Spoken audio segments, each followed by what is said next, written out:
came across this woman who called herself a functional diagnostic nutrition practitioner. And I remember waking my husband up the next morning saying, babe, I've got to do this. I've got to go back to school because, getting access to these lab tests, whereas, my doctor at the time, I'd gone from, my primary care physician to my OB to my chiropractor to all these doctors who weren't able to give me any answers as to why I couldn't sleep and couldn't lose weight and why my hair was falling out and why my digestion was a mess. And these tests that I was able to look at by this FDN practitioner online, almost answered every question I had as to why, these things were happening to me, and realizing that there was so much dysfunction going on, bacterial and gut infections and parasites and hormone imbalance and food sensitivities, all of these imbalances and insufficiencies in my body were manifesting as, hormonal chaos. Just a little taster of what is coming up on the show. But first, please do like this video and subscribe to the channel. And also tell your friends and family about this podcast. Please let us know in the comments if you would like to hear any particular topic in relation to sleep or health. And I will create a show especially for you, just for asking the question. So let's get on with the show.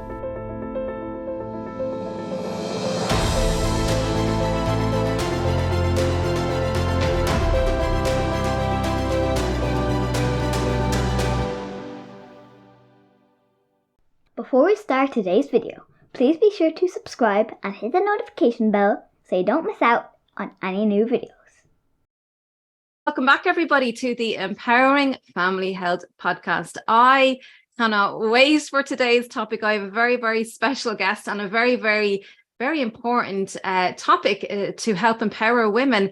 We're going to be talking all about perimenopause, perimenopause and menopause, and how a perimenopausal woman can get the sleep that she needs. I have the incredible Jennifer Woodward with me today.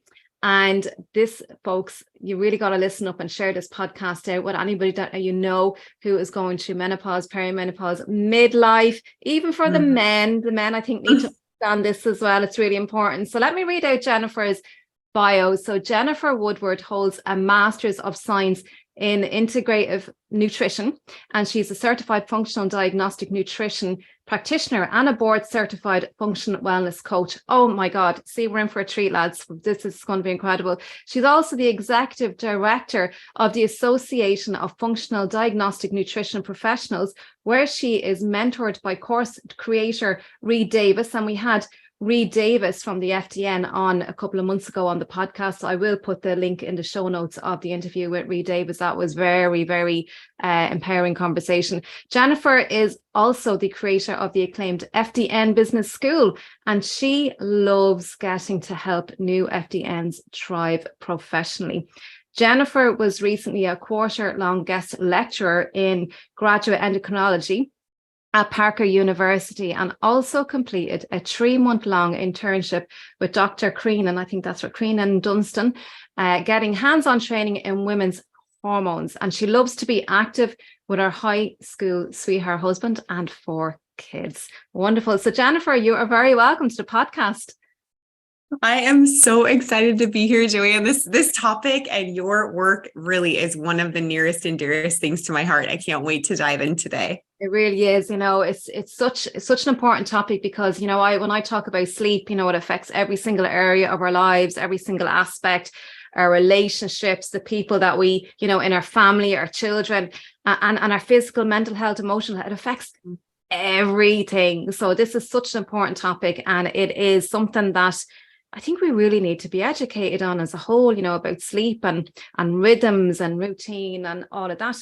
And it's funny, because we go through life in these rhythms and we have these life patterns, and menopause and perimenopause is one of those. And it's something that for many women, it's misunderstood. It's not understood, and it can be so empowering when we have the information, when we have the knowledge and what we can do and understand that we're all individuals, and different things work for different people. So we're going to talk about all of that, and we're going to really help empower women.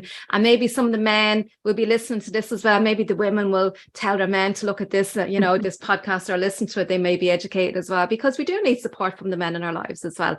So Jennifer, before we dive in, I am really curious why you love this whole area. Give us a bit of background on what got you into the functional medicine and the women's hormones.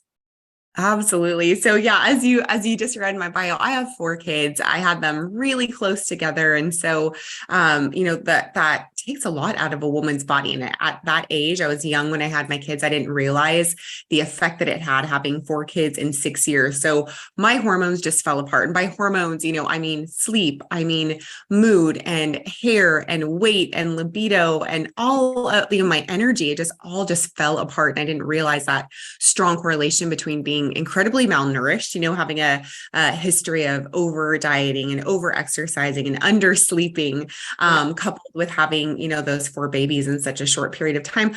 I felt awful. And so, scouring the internet, like most of us do, when we can't sleep at 3 a.m., I came across this woman who called herself a functional diagnostic nutrition practitioner. And I remember waking my husband up the next morning saying, babe, I've got to do this. I've got to go back to school because, getting access to these lab tests, whereas, my doctor at the time, I'd gone from, my primary care physician to my OB to my chiropractor to all these doctors who weren't able to give me any answers as to why I couldn't sleep and couldn't lose weight and why my hair was falling out and why my digestion was a mess. And these tests that I was able to look at by this FDN practitioner online, almost answered every question I had as to why, these things were happening to me. So getting to go through the course, getting to run those labs that I learned about that night at 3 a.m. on myself and realizing that there was so much dysfunction going on in my body, not necessarily outward, you couldn't see it outward, but inside, bacterial and gut infections and parasites and hormone imbalance and food sensitivities, all of these imbalances and insufficiencies in my body were manifesting as, hormonal chaos, right?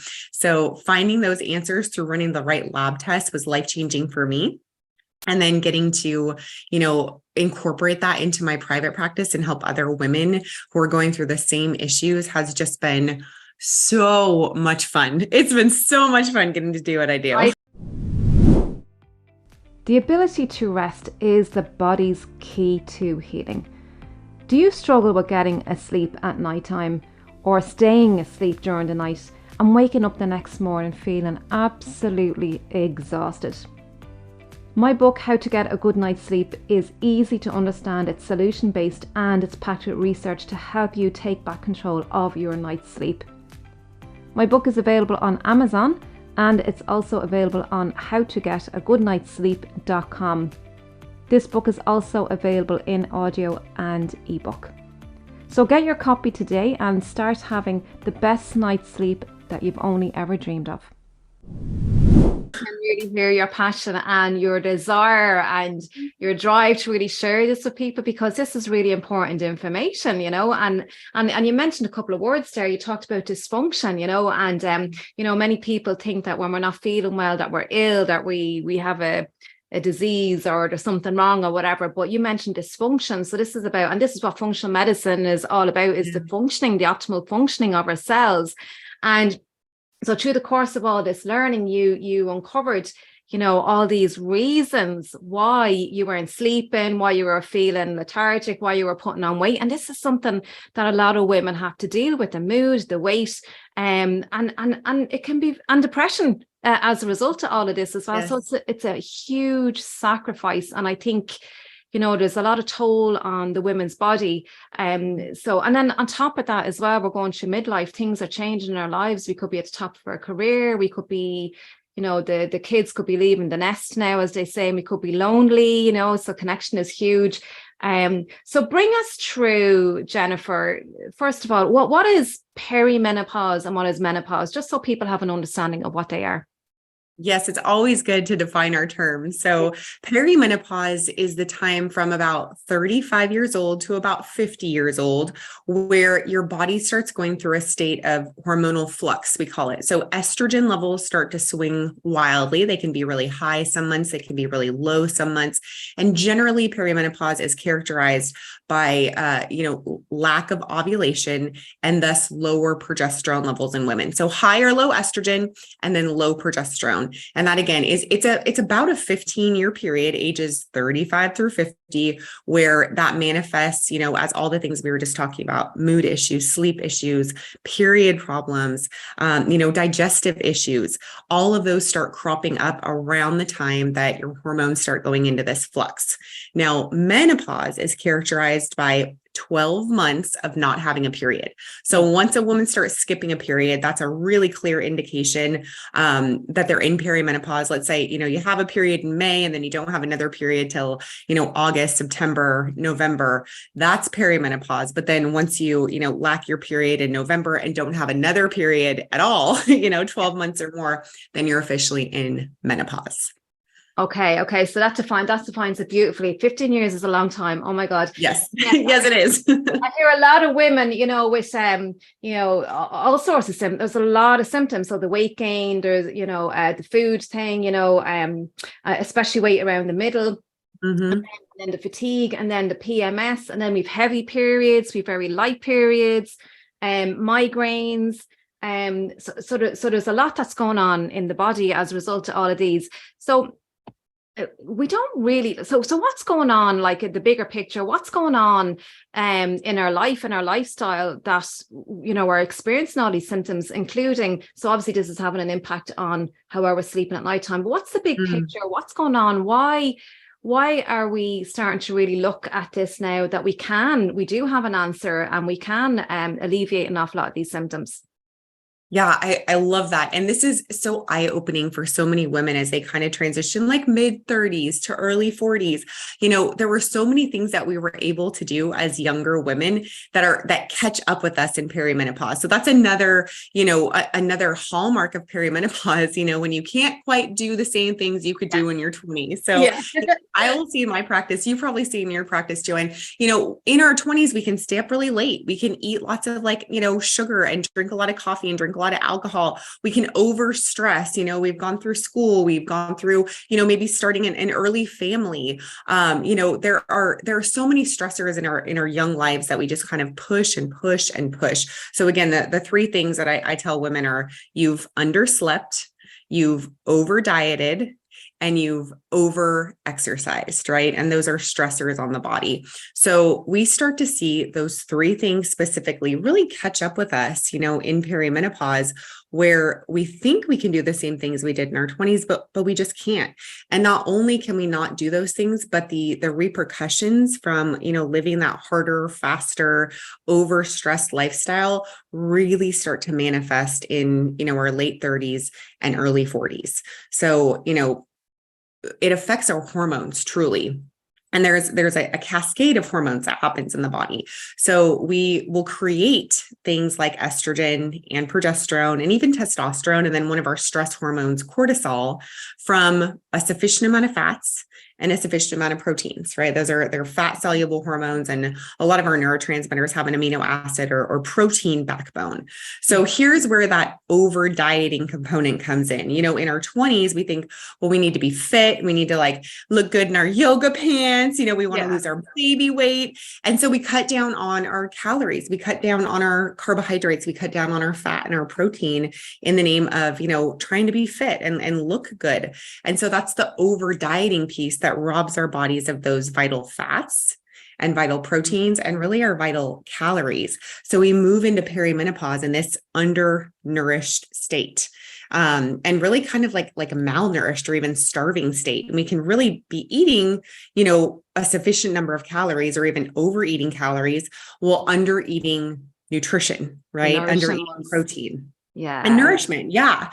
So that's one of the things I see. And then that over exercise or over stress piece, you're pushing too hard. You're, exercising when you really should be sleeping or taking a nap. You're over stressing for things that don't matter. And that's that stress piece in the body. And then, right up your alley, the undersleeping, we're up with exams in school. We're up with babies. We're up because we just want to stay out and hang out with our friends and party in our 20s. And again, that starts catching up with us again in our 30s, where our bodies just led, for decades, we've had this dysfunction. And now it's starting to manifest as our bodies just can't keep up with the pressure anymore. Yeah, I love that. And I can really hear all the rhythms that you're talking about. So the life-changing rhythms, but also the monthly rhythms as well, because we have these monthly cycles, the progesterone and the testosterone and the estrogen, and you call it do you say estrogen or estrogen or we say estrogen, you say estrogen. Yes. Yeah. I mean, it's so funny. So Yes. yeah, so that's what we're talking about, the same thing. So so there's these fluctuations, and I think when we come into our from 35 years of age, the progesterone starts to drop, and it's just these different fluctuations. And I think am I right, Jennifer, like if we mind ourselves, if we're educated and we understand and we really look after our bodies before and during the transition of perimenopause, that all these symptoms can dampen down, but we need to understand the rhythms as well. And one thing you mentioned was the exercise, and I love that you said that, because again, we have these cycles, and right before we're menstruating, and during our menstruation, this is a time where we're not supposed to do high intensity exercises, and women do not understand that. Can you explain that, why that is? What's going on? Yeah. I love, you'll hear me talk about in my practice a lot of like ancestral principles, like living with, like you just said, the rhythms of like our what it means to be a human and a human woman. And women truly do have cycles. In ancient times, we'd be pushed out of camp while we were on our menstrual cycles, right? Because it was a time of rest. It was a time where, like inherently, people knew that women needed a little bit of break. And just think about it, you're passing blood, you're passing bodily fluids, and that's a lot of iron, that's a lot of B12, that's a lot of zinc that your body's losing. And so, instead of just continuing to push, your period, your actual cycle, and even the week before and after needs to be a time of replenishing and renourishing. And so adding those, cycles into your month, and really not overdoing it, not over exercising, not robbing yourselves of sleep, and certainly not robbing yourselves of vital nutrients and calories and carbohydrates and fat, and especially protein at that time, is going to ensure that those cycles stay pretty normal. It's entirely possible. I've seen it. It is entirely possible to transition very easily through perimenopause, even into menopause and beyond, without experiencing a lot of the, harmful and frustrating side effects that can be caused by hormones that are completely out of whack during perimenopause and menopause. So, that nourishment piece is really, and the rest piece is really vital. Yeah, I love it, and like even just on a general, even throughout any time, I tell people, because people are overworked and people are grinding all the time. There's not enough time in the day, and they want to earn more money. And this is what's in their mind, because we're going through tough times at the moment. We need to pay bills and mortgage rates are going up and blah, blah, blah. So people are really grinding. But I tell people, you need to rest more. You will actually be more productive if you rest more. And then when we bring perimenopause into it and what's going on in the physical body, we now have an understanding and a respect for the body, that if we provide the right environment for our body, our body will thrive and our body will support us. And it is a very special time, when we are menstruating. It's a very feminine time. It's like a ritual, it is a very special time. We need to honor that time. We really, really do. Like to be able to bear children is, it's a miracle, and it's just fascinating how the body can support us through that transition. Like there's a lot going on, it's just incredible. So we really need to respect and honor the body, and we can't go against our rhythms. Like if we're in flow with the rhythms and we give our body the environment to thrive, then everything will work optimally. And when we're going through the menopause, am I right in saying that we want to have as many periods as we can, and make them last as long as we can? And when we provide that nourishment that you're talking about, it helps to support our hormones, our sexual hormones, estrogen and progesterone, to enable that to happen. And then it will benefit us in the long term when we do eventually reach menopause. Would I be right in saying that? You are spot on, Joanne. Yes. The longer that we can, the longer we can create, that healthy pattern of regulated estrogen levels, right? Where you don't want, we can call it E2. So that's estradiol, which is the strongest and most abundant estrogen in the body. There's actually three. We have estriol, estradiol, and estrone. So when we're talking about estrogen or estrogen, we're really talking about E2. So that estradiol, and we want that estradiol level to stay very constant as long as possible, because that hormone is so protective for our hearts, For our brains, it protects us against neurodegeneration and Parkinson's and Alzheimer's disease. It helps us have, healthy cardiovascular rhythms in the body. It actually helps our skin, it'll help us keep away that turkey neck and like the mouth wrinkles that characterize so much women in menopause. Like you don't want that E2, deprived of you in your 30s, right? And your 40s. Like you want healthy skin for as long as possible. So the longer you can protect the rhythm, the longer you can protect your cycle, the greater health benefits it's going to have for you as a productive woman. Like, what do we want as women? We're nurturers, we're givers, we're producers, and we're caretakers. And so to be able to give yourself and your family and your community that gift of feeling healthy and nourished and balanced as you go through like the most powerful time in your life, in your 30s and your 40s and your 50s, you've got family and career and philanthropy, and you are just like, you're in the rhythm, like you're like thriving, as a woman. So to be able to have those healthy menstrual cycles and healthy hormones to support you during that time will enable you to do all the things that you want to do better and stronger and with more confidence.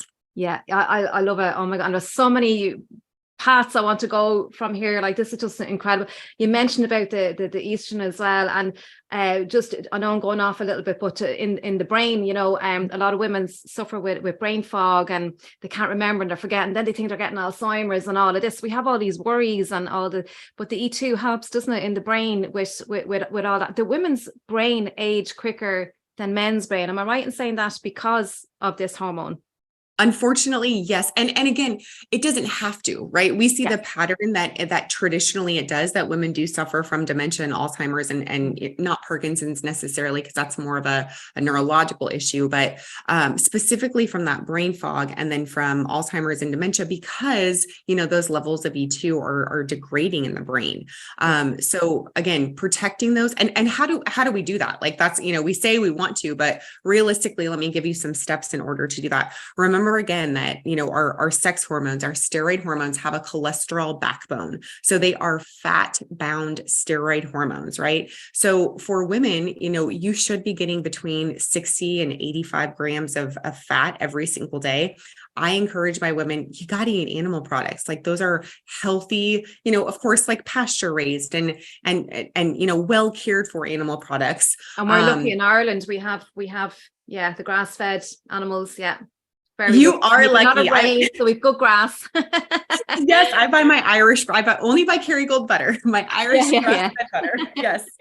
But those healthy, fat soluble nutrients are going to be very protective for the brain because our brain is over 60% fat. So we have to put back in, to our bodies what we're naturally degrading as we get older. So yes, getting good nutrients, getting healthy amounts of good quality fats is going to increase or keep our levels of E2. And then also, healthy protective progesterone and healthy protective cortisol. Those are all, hormones that we need plenty of, and we have to give our bodies the raw materials it needs in order to create those. So between, again, 60 and 85 grams of fat every single day is going to be really protective for a woman, and allow her to keep those healthy levels of hormones as long as possible. Yeah, the fats is a really important one. And years ago, we were told, fats is going to make us fat, and it's not true. We absolutely need fat. Yeah. And we need it to make our hormones, for our neurotransmitters, for the protective sheets, blah, blah, blah.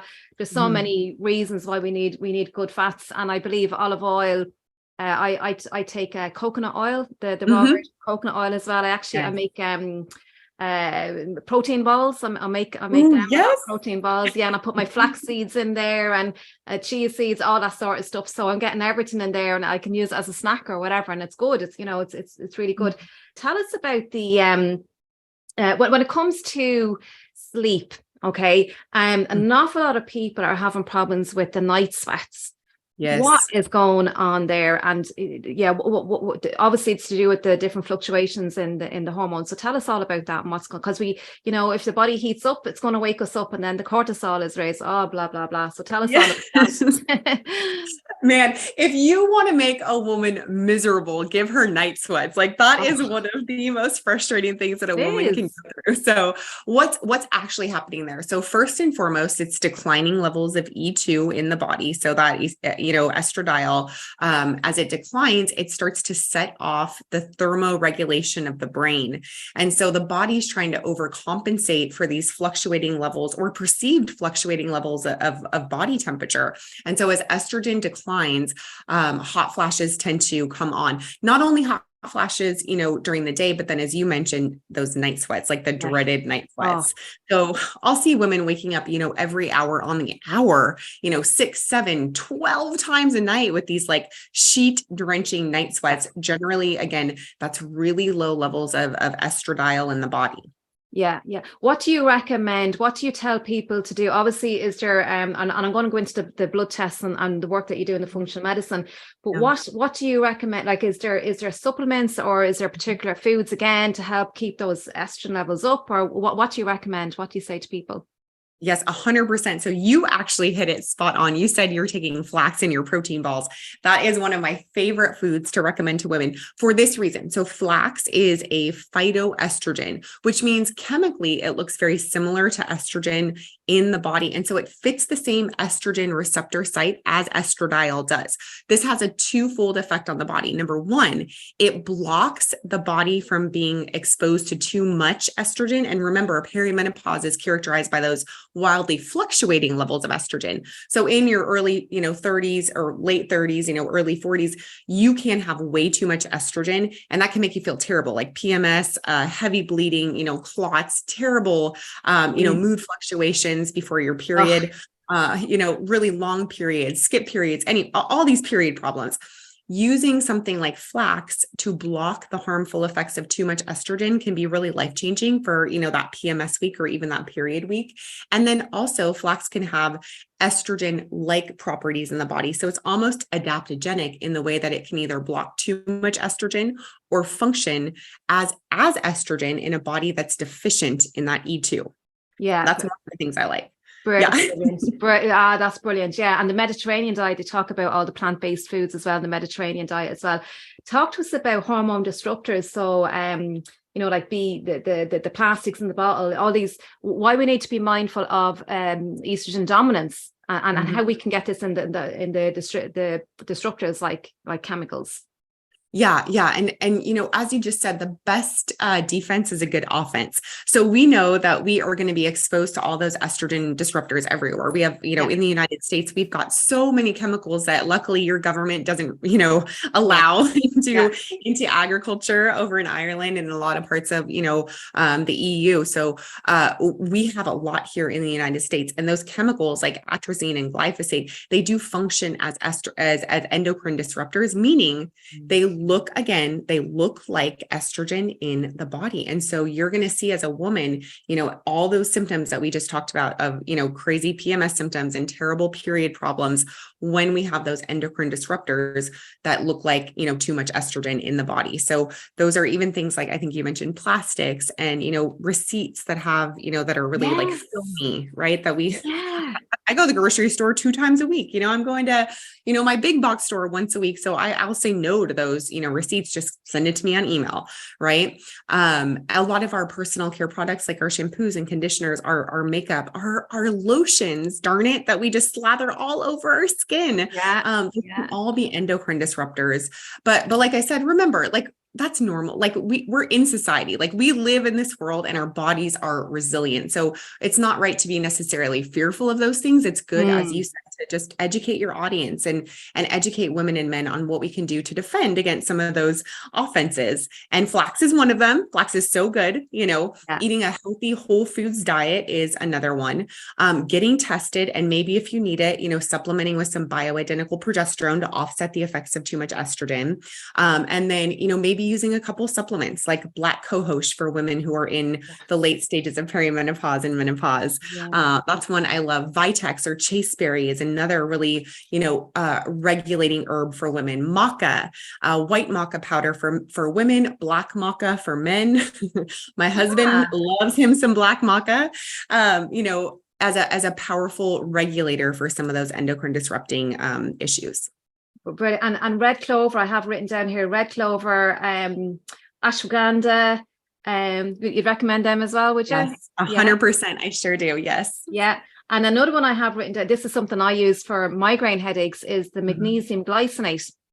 Oh, I love magnesium glycinate for a couple reasons. So that glycine that magnesium is bound to in the particular form of magnesium glycinate is very calming. So specifically, as I'm sure you know and use for sleep, that calming amino acid with glycine is a 1-2 punch with the calming effects of magnesium. Yeah. And you brought up something so brilliant. You said ashwagandha, and, I'm not a doctor, so I don't diagnose, treat, or prescribe. I'm not going to give specific formulations or recommendations, but I can tell you that in the literature, published study after published study after published study does support that 400 milligrams of ashwagandha is as effective for hot flashes at night than any other true medication that's been studied. So I think that's so powerful that we're able to kind of I did not know hot that. flashes.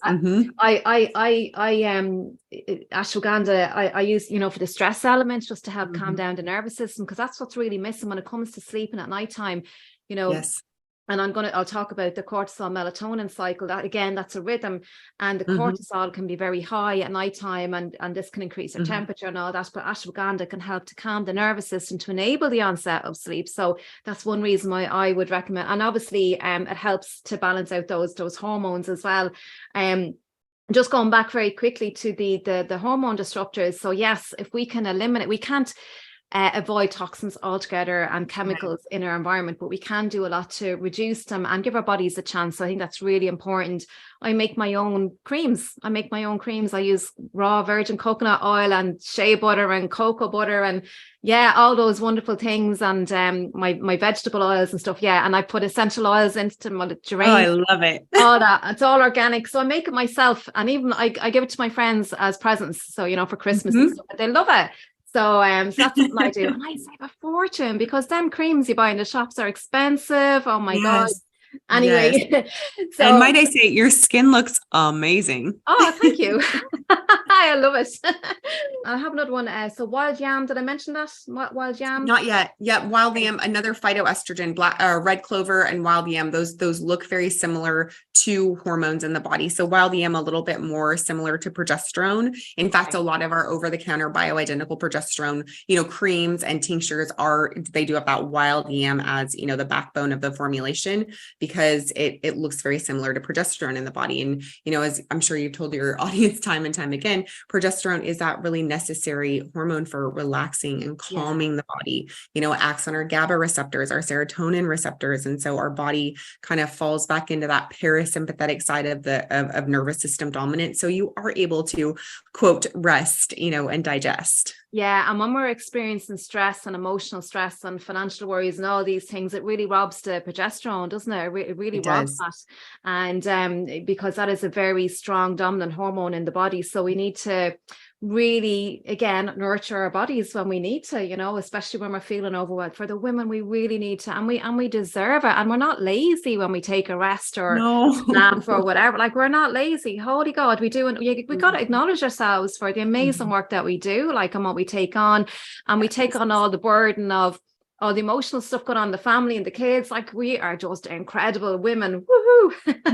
Yes, and amen. Yeah, absolutely. Like, we really and even the men, and the men have their place. The men are brilliant as well. But I think I feel men are there to protect our women and support our women to do what we're here to do. We all have our roles and we're all great at what we do. This is nothing against them or nothing against us or whatever. We all have our roles. So talk to us about okay, blood tests. So we go to the doctor and we get our blood test done. And what I really want to get this clear to people. So when we get the blood test done, what we're getting off our GP is what's actually active in the blood, but not what's in the cells. And can you differentiate what functional medicine, how that differs, and why this is really, really important that we're getting the right information? Oh, I love that you brought that up. Yes. So like you just said, in traditional medicine, there's a pretty basic panel of labs that you'll get if you go and complain to your doctor, hey, I'm not sleeping well. I just don't feel good. My period's off. They'll run very basic labs. If we're looking specifically at hormones, so you've brought up time and time again, cortisol, Joanne, that's a foundational hormone for, sleep. And then, also just period health, even for women in perimenopause and menopause. If we're looking at, estradiol or E2, if we're looking at progesterone or cortisol levels, if you take a blood test, that is a one-time snapshot of what's going on in the body, first and foremost. And secondly, all of those hormones, specifically estrogen, progesterone, testosterone, cortisol, we already talked about the fact that they have a steroid backbone, a cholesterol backbone. So they're stored up in our fat tissue, right? What's in our blood is not indicative of what's actually being stored intracellularly. Yeah. So I have seen, I mean, count hundreds of times where women come to me and their blood work shows that their estradiol levels, their E2 levels look either normal or low in the bloodstream when their GP takes a blood test. But when I run something like the Dutch test, which is a urine test, a dried urine test for comprehensive hormones, I see sky high levels of estradiol, and high levels of estrone and estriol as well, because what's been stored up in those fat tissues for women for so long, is so much higher than what the body is allowed to leak into the blood. And this is just a really quick aside. So interesting. As I start working with women, as functional practitioners start working with women, I will often hear from women who are losing weight, my period's worse. You promised me it'd be better. Yeah. What's going on? Like, why do I have more PMS? Why is my period heavier? And I tell them that's a really good sign, actually, because that stored up estrogen that you've gotten from, those chemicals and your personal care products and receipts for so long is now being mobilized. It's being pushed out of the cell into the bloodstream, and so now the body's going to have a chance to get rid of that excess estrogen. But before it does that, it's actually going to increase all the cruddy symptoms that you're feeling from estrogen dominance for a period of time.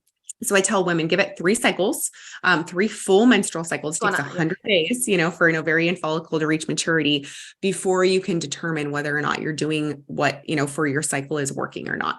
And spoiler alert, it is working. It's just going to take 3 months. I love it. And here's a couple of other questions I want to ask as well in relation to that. So the estrogen, the estrogen breaks down in the body and it goes through the liver to be broken down. And for a lot of people, what's happening is we're not providing the right environment or whatever. These metabolites, the second time around, can cause more of a problem. Can you talk a little bit about that?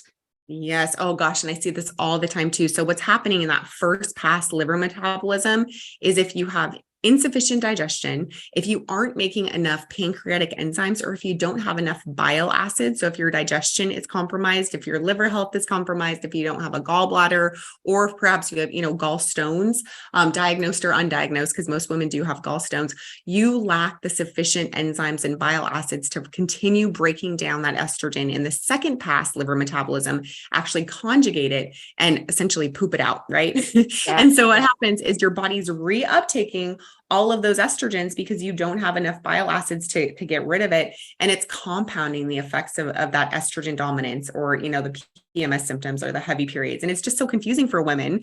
Yeah. And many of them have, digestive disturbances like constipation or diarrhea or food sensitivities or bloating, on top of all the hormone problems they have. They're like, what's going on? I'm falling apart. Yeah. Oh my God. That's a great one, because I hear that coming up all the time. Should we be taking something like a bile supplement in that case?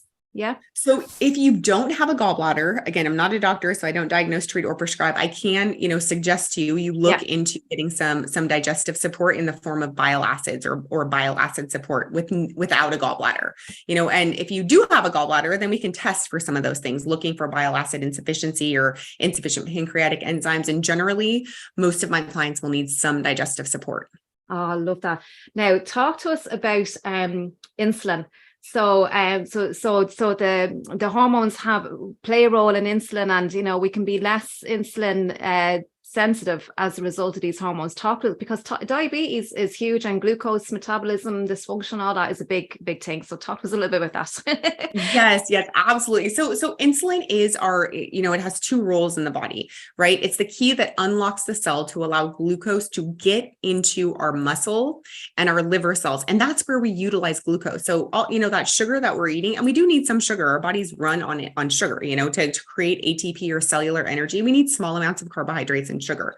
So an efficiently working body is going to secrete sufficient amount of insulin from the pancreas to, go in and unlock the cell so that glucose, those sugars, can get into the cell and give you energy and help you sleep and make you feel good, right? Yeah. But if we are eating a diet that is more aligned with like the standard Western diet, where we're eating too many sugars, too many simple carbohydrates, too much saturated fat, or just too many calories, then the pancreas is secreting insulin at all hours of the day. If you eat 6 times a day, 8 times a day, 10 times a day, you're secreting insulin that many times. And we start to get to a place of insulin resistance. So our body secretes the insulin, but insulin can't do anything because there's too much of it in the cell. And so we've also got this excess, glucose or sugar. So instead of unlocking, your liver cell or your muscle cells and allowing your body to use that glucose for energy, now it's shuttling it into the fat cells. You got it stored under your arm and in your booty and in your belly.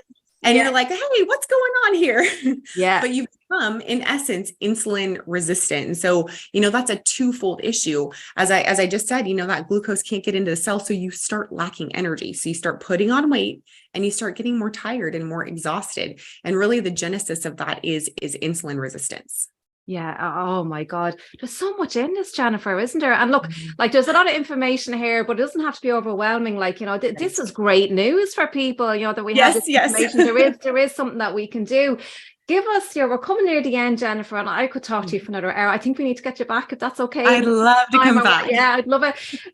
So because we didn't get into the microbiome and the gut, and that's a big area as well. Yes. But give us your maybe three top tips of what people can do, because there is a lot, but what would where would you start with the average person to really help them be on top of their game? Like, and obviously we're individuals and, it's different for everybody, but generally, like, what can we do? Give us your 3 top tips. My number one top tip for women and men is to eat enough protein. So I would love seeing all of, your listeners eat 3 to 4 meals, not a ton of snacks, every single day with at least 30 to 40 grams of protein per meal.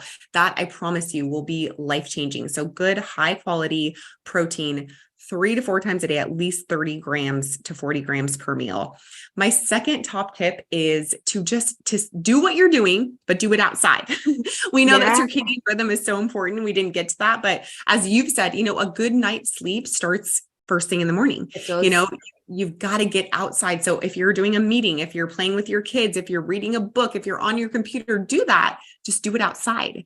Challenge yourself to spend more time outside than inside most days of the year. Yeah. And the third tip I have for you is to push into that rest. And so, I always tell my clients, if you have a baby or a puppy and that baby is puppy is crying or whining and overexcited and overexhausted, you're not going to say, hey, we're going for a walk now. You're going to let that baby or puppy take a nap and sleep and give it a quiet environment and probably a snack before they take their nap. And I encourage my clients, do the same thing for you. Care for yourself the same way you'd care for, a baby or a puppy, because it's only through that rest and that stress management that you're going to be able to get a good night's sleep, that you're going to be able to make those good food choices, that you're going to be able to have energy for exercise. And so properly caring for your stress management really frees you up and allows you to do all the other things, food, exercise, and even supplement wise that we know that, we want to do.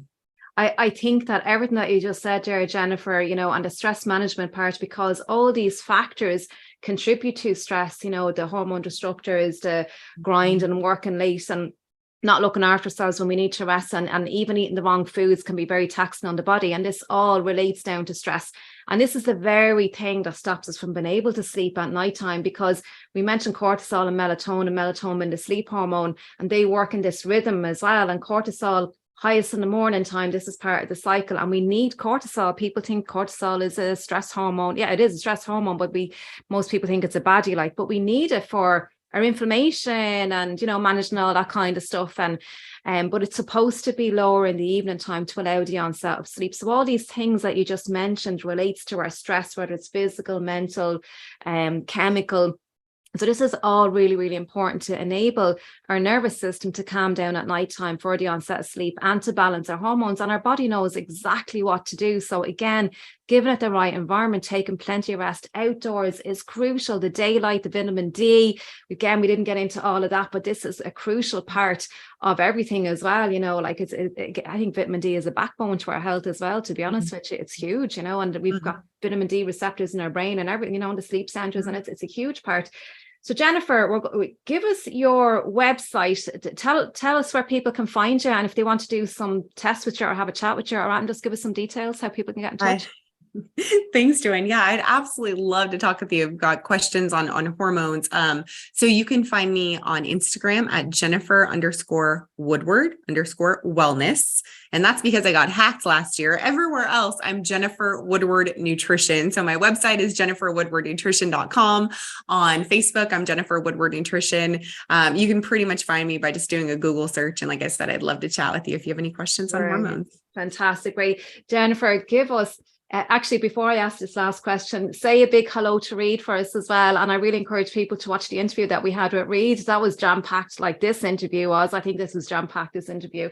I'm sorry I was grinding you with loads and loads of questions, but it's just... Oh, I love it. Oh, it's great. Yeah. Wonderful. Tell us, if I was to ask you one last question, just to really, because it's called Empowering Family Health. And, you know, when women are empowered and they're showing up at their best, they're really nurturing the whole family as well. But obviously they got to look after themselves first, because you have to fill your cup up, and your cup has to be overflowing, right? Yeah, before you can help anybody else in your family. So what one empowering thought, or, you know, that you can really leave the women with, or even the men, whatever, you know, to empower the women to take this on and to be responsible for their health? Yeah. Like you said, you can't pour from an empty vessel. It's so true. And so women, I think that perimenopausal women are the backbone of society. We are taking care of kids. We are taking care of parents. We are taking care of jobs. And so we really are, you know, making this world go round, women. So realize that your role is so much bigger than you think it is. Your job is so much more important than you think it is. And it's up to you, and it's up to us, you know, as your collective women tribe, to help support you to do what you know, were designed to do. And, you know, what Joanne's after and what I'm after is just giving you the tools and resources and the confidence to go in and live your best life. So again, if I had to give you one tip, it would be tonight, go take your Epsom salt bath, read an actual book, and get lights out by 9:30 p.m. so you can start managing that stress to show up tomorrow as your best self. I love it. What a way to end the show, Jennifer. I mean, yeah, like, don't deny your role in this world, because you've been given a gift, you know, and the gift of being a woman, and, you know, everything that goes with it. It is such a rewarding, and, you know, to really stand back and kind of have a look at what the gift that we've been given, even though we've all these symptoms and all the rest, but there's a lot we can do to overcome it and really live our lives to the best. Because I think, you know, this is another part to our lives. It's another transition, and it's one of the best, I believe. And there's so much that we can do to enable that and to help other people and our family. And yeah, it's just incredible. So Jennifer, listen, we will definitely have you back on again. I think this conversation's been fantastic. I really enjoyed it. I've enjoyed it.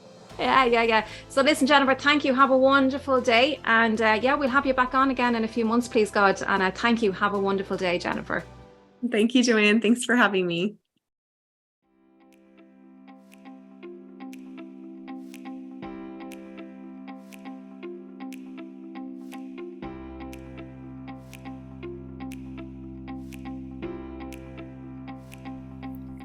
I do hope you are enjoying these conversations, and to help me continue pushing these videos and audio podcasts together, I do have an ask. I do need support to help me to keep bringing you knowledge and insights. There is a Patreon link, patreon.com/empowering family health, or you can make a donation via PayPal. All the links are in the description and the pinned comment. You can do a one-off, or you can do a monthly support. So I'd really appreciate that. Thank you, and have a wonderful day. Take care.